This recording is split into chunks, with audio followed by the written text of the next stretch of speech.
আসসালামু আলাইকুম রহমতুল্লাহি আবরকাত। আজকে আলোচনা করব যুগ বা কালকে নিয়ে। যেহেতু আমরা অনেকেই জানি না যুগ বা কালকে গালি দেওয়া নিষেধ, অথচ আমরা অনেকেই যুগ বা কালকে গালি দিয়ে থাকি যে কি যুগ এসেছে, বর্তমান যুগ খুব খারাপ চলছে, এ ধরনের মন্তব্য করে থাকি।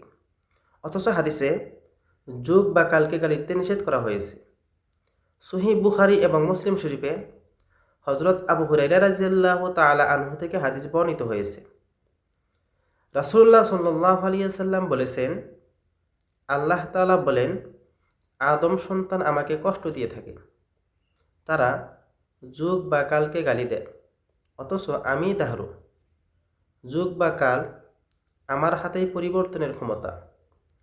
রাত দিন আমিই পরিবর্তন করে থাকি। সুতরাং এই হাদিসের দ্বারা আমরা বুঝতে পারলাম যুগ বা কালকে গালি দেওয়া যাবে না।